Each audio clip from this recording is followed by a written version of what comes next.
Hey guys, I'm sure we've all been through some sort of literary study where you're asked to dissect the theme of a piece and then you cry because you haven't read the piece.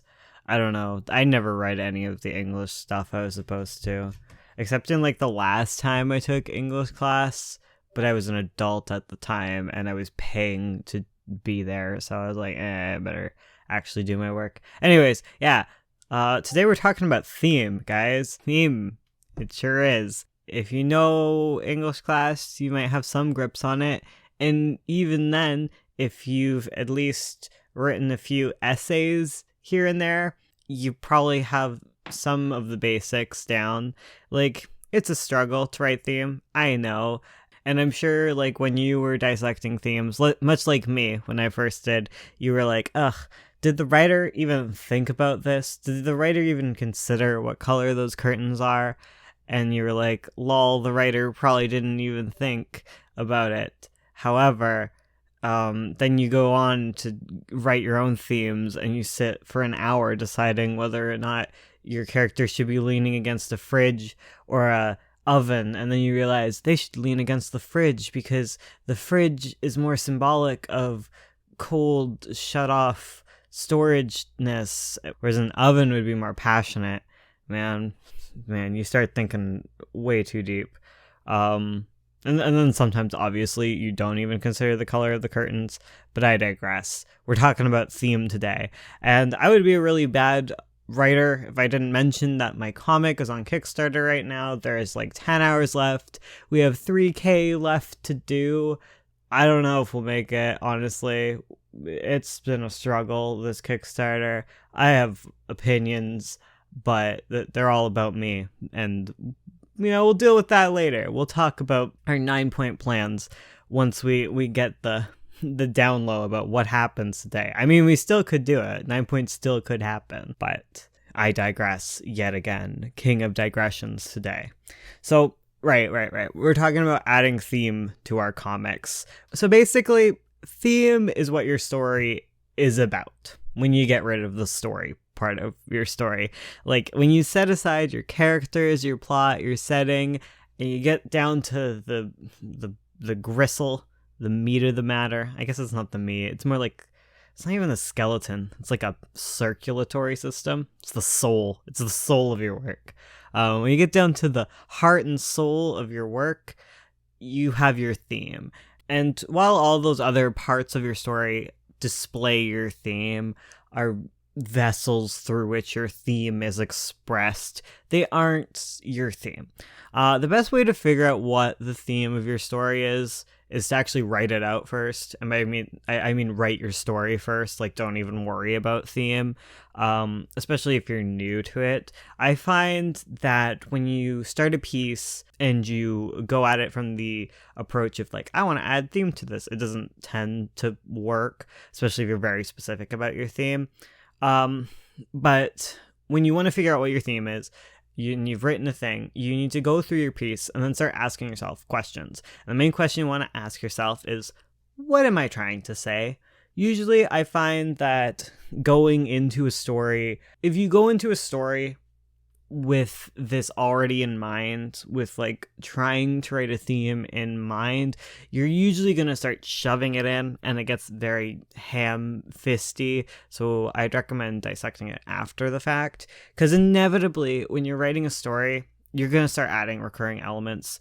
There's going to be something on your mind, and maybe like you start adding a lot of like mother characters to your story, or there's like a bunch of relationships that kind of have similar flavors, or a lot of characters are dealing with a very similar problem. Whenever you notice a topic like that kind of reoccurring, dig deeper into that. So, like, the trick to creating theme that feels natural is to play up aspects that are already there rather than force things into it. You want your themes to be ingrained into your story. So, alright, okay. So you play up these topics, then what? And what does that even mean? And how does having a theme even make your story any better? Why not just leave it? Well, let's deal with that latter question first, because it's the only one I remembered. But theme adds an extra layer of depth for your readers to dig into. Your readers are a bunch of burrowing lizards and they want to dig into the depths, girl. Okay? And honestly, it doesn't really have to be that deep. Okay? Everyone has something to say. And that's all that theme really does, is it says a thing that people like or dislike, or it just says something, okay? And even if that message you have has been told 500 million times by 500 million other stories and repeated, it's fine. Like, those messages are still important. They wouldn't be repeated 5 million times if they weren't important. And with that, let's talk about messages, okay? What does that even have to do with theme? Your message or your thesis is what you're ultimately trying to say about your theme.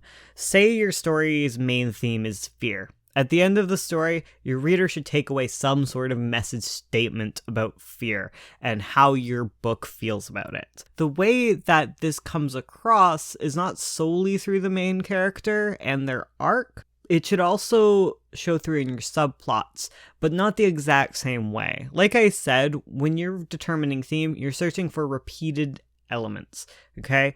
Each arc that deals with your theme, you are arguing in favor of your thesis, the ultimate thing that you were trying to say.